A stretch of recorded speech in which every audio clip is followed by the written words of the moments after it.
How are you doing, you wonderful nerds? Scott here, and we are back with another Tales from the Comments video. It has been so long, many months since we've done comment responses on this channel, and I feel really bad about that. When you start neglecting the comment section, that's when all heck breaks loose. I don't know, I try to keep this family friendly, but I feel like that was more just comical than anything. Anyway, I wanted to bring back comment responses kind of for a couple reasons. Number one, it's just because I want to be involved with you guys. I want to be involved with the community a little bit more that we have here at NerdSync and show you guys that I am listening and paying attention to what you guys are saying. And also because one of my favorite channels on all of YouTube is ending, PBS Idea channel, and they've been such a huge influence on this channel. I might make a whole separate video about that, but something I loved that they did was comment responses, and I want to bring that back kind of as their ending.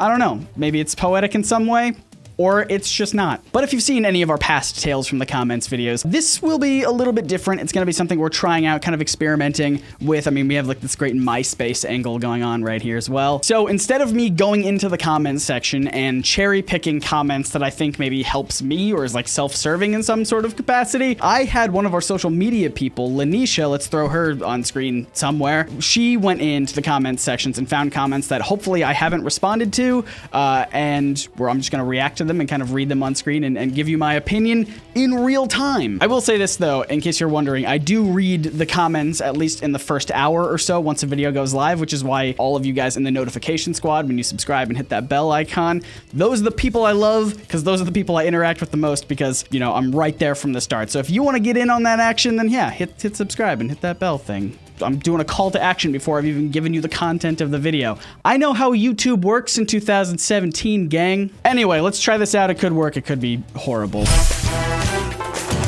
We had two videos last week. One was a video from Redis, who guest hosted on the channel and talked about the Inhumans costumes for the TV show. And we had another video all about Jack Kirby celebrating his 100th birthday, if he was still alive, and talking about what makes his art style so great. So let's start with Redis' video. So again, I haven't read these comments yet. This comes from Harry Wampa, who says, I love the idea of spotlighting other YouTubers. Scott as the host is great, but it's also awesome to see other YouTubers. As Scott said, this is NerdSync, Synchronized Nerds. I know he's super busy, but if you could get Matt Pat from, oh no, it's I don't have the read more there, but I can kind of guess what you're probably going at there. Look at that. We're already learning things about how to run this show now. Gotta hit that read more button. Get a screenshot of that. Yeah, so this is actually something I've wanted to do for a really long time on NerdSync, is introduce guest hosts and have people. Well, if you remember, back like a year or so ago, we actually had several shows hosted by other people that weren't just me. And because of the YouTube ad thing that was going on, the algorithm changed and people were dropping out and everything like that. It got impossible to pay everyone what they should be paid, and in fact, I wasn't paying them what they should be paid. They should have been paid way more. They just kind of cut me some slack because they're good friends and they're good people. So I would love to do that again. And even if you remember way back in the early days of the channel, if you're an OG NerdSync wonderful nerd, then you will remember other shows like Behind the Frame, or even Kitchen Sink is one that I bring up. We had a cooking show back in the days, guys, a nerdy cooking show that lasted all of one episode. So that's kind of been the plan for NerdSync, going like basically since the beginning, was having a bunch of people have shows and just a bunch of different personalities. And then unfortunately, or fortunately, I guess, depending on your mindset, it just kind of morphed into me for the most part. But I would love to get back in the swing of spotlighting other YouTubers. So if you have suggestions like Matt Pat right here, I don't know if he would do it, but I'm calling you out, man. Tweet at him, I guess. But if you have other suggestions, leave them in the comments. I'd love to know, or just reach out to those people and ask them if they would like to do that. That'd be super cool. So we have another comment from Chris, who says, relatable characters are not a necessity. I don't have to understand what a character is going through to have empathy for their situation. The accessibility Marvel wants is silly. I don't want to have all the superheroes we see on the big screen be as human as the CW's Barry Allen. Some of them should be hard to relate to, but easy to care about in other ways. I mean, come on, Marvel, the Inhumans aren't even human. Literally, they're aliens. So this is an interesting series of questions that brings up a lot of ideas in my head. So let's see if I can try to spill it out. So number one, I do agree that not every character needs to be, relatable in that sense. And in fact, we've kind of talked about before that the main difference between Marvel and DC is that Marvel tries really hard to make their characters relatable, whereas DC, I guess, tries to make their characters more aspirational, like things that you aren't, but maybe could aspire to be, whereas Marvel's like, this is us, we are all human and we have flaws, and then, we'll try to celebrate that. But the line here that says some of them should be hard to relate to but easy to care about in other ways, I think is a really, really strong point. And in fact, in the Inhumans show, they have the character of Lockjaw, who is a dog, and I don't know of many characters in fiction that are animals that we humans are supposed to relate to in order to care about them. It more so seems like, that we care about them because they're an animal, or just because they're adorable or silly or funny or whatever they can do to make us care about the character without having to relate to them is also a totally valid thing to do. But the idea in this comment that Marvel doesn't need to make the Inhumans relatable because they are Inhumans, they are aliens, they don't have to relate to humans, that's a really interesting point. I don't really know how to respond to that, so I would love to have your thoughts in the comments below. My brain immediately goes to like Superman, who's also an alien, but he's also incredibly relatable to a lot of people, right? He grew up in this kind of like rural Kansas, but also he's also a city boy with moving to Metropolis, and being an alien, he represents kind of a foreigner, but he's also very much American with the whole truth, justice, the American way sort of thing. So I don't know. He has a lot of different ways that he could relate to a lot of different people. Whereas the Inhumans, I don't know, maybe?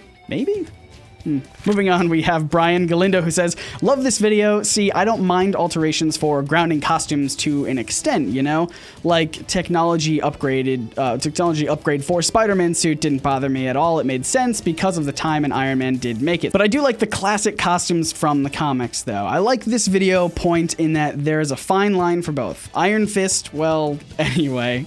Great video. Yeah, here's the thing.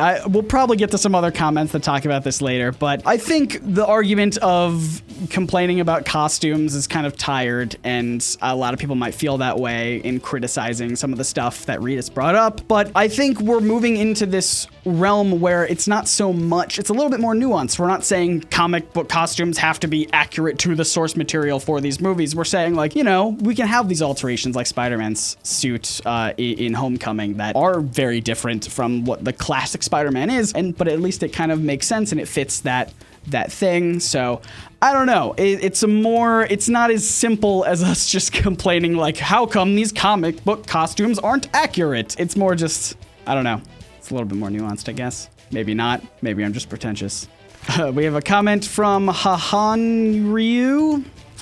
Look, here's the thing about Tales from the Comments is you will immediately find out how bad I am at pronouncing names. Either way, they say, I want to note that with some heroes, realism works fine. I'm not trying to blanket things, like Nolan's Dark Knight trilogy was grounded and realistic, or as realistic as you can possibly make Batman while still keeping him Batman. And Dark Knight is considered to be one of, if not the greatest superhero movies ever made, but it works for someone like Batman, who's a relatively normal human fighting mostly, some exceptions, other normal people that just have psychotic quirks. Most superpowered heroes, or heroes very regularly, if not exclusively fighting paranormal, alien, or meta-human threats, probably shouldn't be done super realistically, or else you kind of lose the character in the process. Yeah, that's actually a really interesting thought, talking about like maybe using the universe to ground how realistic you want to make the costumes. This reminds me of something that Robin S. Rosenberg wrote in her book about origin stories, I believe. Hopefully I'm getting that right, but the idea is, oh no, it was a foreword to the book. Let me see if I can find that real fast. Yes, it was a foreword by Tom DeFalco that talks about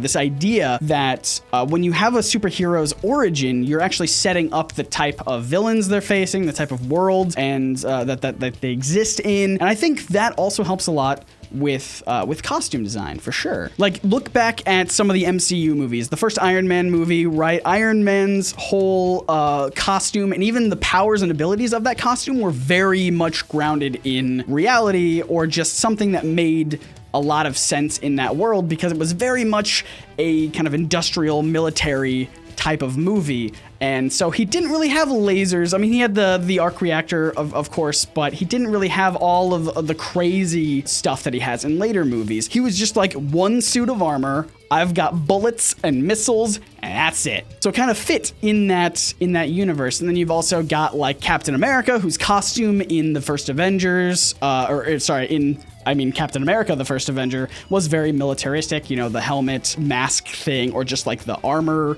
that I guess mimicked his classic costume, but yeah, just really felt like military gear that was a little bit more stylized, I guess. Yeah, all of that seems to, you know, you have to have the costume that fits that universe that you've established. So when you have a more realistic character, it makes sense to have a more realistic costume, and when you have a more fantastic character, then yeah, go for it. Go crazy. Have fun. Unless, of course, the point of the character is to have a very fantastic costume juxtaposed in a realistic world to make some sort of statement or so. I haven't seen The Tick, but that's kind of what it feels like to me. I don't know. Maybe I'll have to watch it. Joshua McLeod says, I honestly think that Marvel should take some event from Inhumans and just cancel it out. Like when they end up on the street in the trailer, they get hit by a car and the dog just escapes. And we no longer have Inhumans. What an amazing scenario that would be if, like, they set up this whole backstory with the Inhumans. They set up this whole grand plot. They introduce you to every single character. And then, like, immediately once they come to Earth, they all just get hit by a car. And that's the end of the whole series. I feel like that's the only solution forward, Marvel. Good. I'm not judging the show. I haven't seen it yet. Who knows? It could be great. I hope it's great. Who knows? That'll do it for the Inhumans. We're gonna move on to our video that we did about Jack Kirby's art style. Kevin Downey says, off topic, but I miss your Tales from the Comments videos. Oh, well, I have some great news. They remind me of the PBS Idea channel. Wow, all right, cool. Good. We're covering the same ground. We're on the same wavelength here, man. Speaking of, I can't believe that channel is ending. Please keep posting. I know it's a lot of work and a lot of time, but your videos have seriously increased my passion for comics. I love your channel, and there's a reason why people want to see you and nobody else. Your personality is simply amazing. With that said, I respect what you are trying to do in regards to getting more people to help, but please keep posting. Thank you so much for the kind words. Like I said, I didn't go into these comments and cherry pick them. It was all Lanisha, so blame her if you think something is afoot. But no, something that I wanted to do on this channel with these comment response videos and some other videos that I'll be coming down the line, as you've kind of alluded to, is I want to showcase more of my personality on here. I feel like a lot of my videos are too formal. They're just like me in front of a camera, very stylized, very like heavily graded and contrasty and whatever. And I wanted to do something like this every week, if I could, where I just talk to you guys off the top of my head, and we'll see how it goes. And if you like it, then it'll stay. And if you hate it, then it'll move to our second channel, NerdSync Sidekick, that you probably didn't know about because I never talk about it or post anything there. Captain Falcon Almighty says, oh no, how far into the future did I travel to through the Speed Force? You're bald now. What continuity is this timeline? You know, we had a lot of comments about the bald thing, so I might as well address it right now. The reason why I shaved off all my hair is twofold. Number one, yes, obviously, I was balding. A lot of people have been seeing that for years now. But also, I just really hate my hair. I've always hated the way it grows. You can actually go back in the timeline of all of our videos and just kind of see an evolution of my hair from one ridiculous haircut to the next. So I just kind of decided I'm just gonna cut it all off. And honestly, it's been like the best decision I've ever made because I no longer have that burden to worry about. So yeah, I don't think the hair is coming back, guys. Get used to it. I like it though. I think it makes me seem older, and it makes me seem maybe smarter. Maybe not. Probably not. That's what the glasses are for. Frankenstein077 says, hail to the King Kirby. Even more amazing than how good his artwork is the sheer volume of it. That man drew more comics in a year than most artists draw in a lifetime. How do you pick a favorite out of all of that? Yeah, you know, honestly, it's quite impressive. I remember a couple months ago, maybe a month ago or so, when a picture was posted on Twitter of his drawing board. And I just remember thinking, that belongs in a museum, because imagine how many amazing stories and characters came into fruition on that drawing board, on that slab of wood. I mean, God, just it's incredible to think about. And it actually goes into something that I posted earlier today as of we're recording this, where I just said, you know, artists and animators are incredible. And you know, I will look at not just Jack Kirby, but other comic book artists and other cartoonists and animators and such. I will always look at them and think that they are creating way better things than I will ever be able to do with my entire life. And Jack Kirby is even like God tier above above most. So, man, what a legend. Jacob Ravelli says, Scott looks like a college professor. You're not wrong. A college professor aesthetic is actually the thing that I've been trying to aim for the past year or so. So I'm glad it's finally coming to be. In fact, you'll see in an upcoming video that I have like wool ties and like tweed jackets, the whole deal. It's gonna be great. You're gonna refer to me as Professor Scott. Don't do that. That is a profession that I am not qualified for. And it looks like we have more hair stuff. Pernoctator says, why the new hairstyle? Is this the beginning of a Lex Luthor interpretation? All right, I've had this conversation. Many people have been comparing me to Lex Luthor or just like villains. Guys, I have a message for you. Sometimes heroes are bald. Hashtag sometimes heroes are bald. We'll throw up some pictures. Here's one. Here's probably another one. Can we find a third?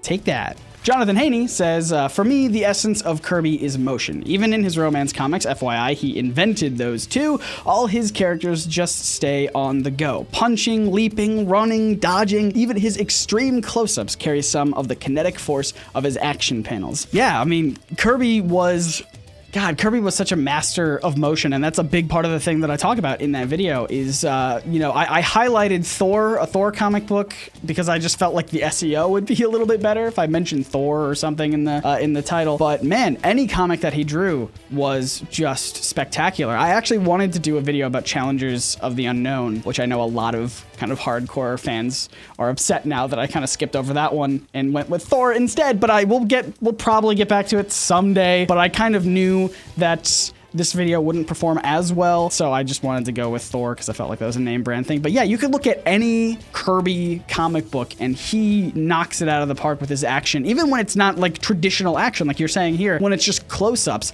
the camera seems like it's in action. When the people aren't, when the people are just reacting, the camera seems to like kind of swoop in real close, and it just makes every single comic he drew that much more dynamic and that much more defined and just influential on the comic book medium as a whole. I mean, there's not many more ways I can say it, but the guy was an absolute legend. And that seems like that'll do it for the comment response video for this week's Tales from the Comments. Gotta get back into the habit of saying that one. Thank you guys so much for leaving amazing comments. Just a couple thoughts to leave you with. Again, I respond or try to respond to all of the comments that come into like the first hour when a new video is posted. So subscribe, hit that notification bell if you want in on that action. Join the notification squad. You guys are the best nerds in the business. Also, if you want your comments featured, Lanisha has been instructed to pick the ones that are funny or just interesting, spark an interesting question, critique or correction. Like I said, a lot of this isn't supposed to be just like praise for a video. It's supposed to be something that,